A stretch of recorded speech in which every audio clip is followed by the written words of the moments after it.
بسم اللہ الرحمن الرحیم۔ رسول اللہ صلی اللہ علیہ وسلم نے ارشاد فرمایا، جو درجہ خاموشی کی وجہ سے انسانوں کو ملتا ہے وہ 60 برس کی نفل عبادت سے بہتر ہے۔ رسول اللہ صلی اللہ علیہ وسلم نے ارشاد فرمایا، جو شخص دنیا میں دوغلا پن اختیار کرے گا تو قیامت کے دن اس کے منہ میں آگ کی 2 زبانیں ہوں گی۔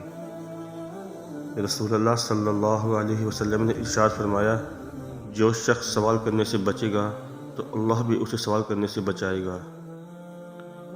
رسول اللہ صلی اللہ علیہ وسلم نے ارشاد فرمایا، خرید و فروخت کے وقت سچائی سے کام لینے اور ہر بات کھول کے بیان کرنے والوں کے لیے تجارت میں برکت ڈال دی جاتی ہے۔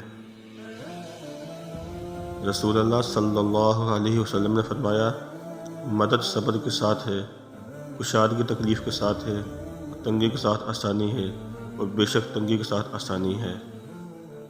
رسول اللہ صلی اللہ علیہ وسلم نے فرمایا، ایمان کے 70 سے زائد درجے ہیں، ان میں سے افضل ترین لا الہ الا اللہ کہنا ہے۔ حضرت ابو درداء رضی اللہ تعالی عنہ سے روایت ہے کہ رسول اللہ صلی اللہ علیہ وسلم نے ارشاد فرمایا، اللہ تعالی ہر بندے کی 5 باتیں لکھ کر فارغ ہو چکے ہیں۔ نمبر 1، اس کی موت کا وقت۔ نمبر 2، اس کا عمل اچھا ہو یا برا۔ نمبر 3، اس کی دفن ہونے کی جگہ۔ نمبر 4، اس کی عمر۔ نمبر 5، اس کا رزق۔ رسول اللہ صلی اللہ علیہ وسلم نے ارشاد فرمایا، ہر چیز تقدیر سے ہے، یہاں تک کہ عاجز ہونا اور ہوشیار ہونا بھی تقدیر میں ہے۔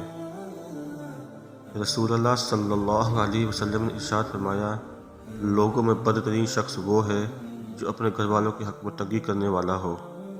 سرکار دو عالم صلی اللہ علیہ وسلم نے ارشاد فرمایا، جو نیکی کر کے خوش ہوا اور گناہ کر کے پریشان ہوا وہ مومن ہے۔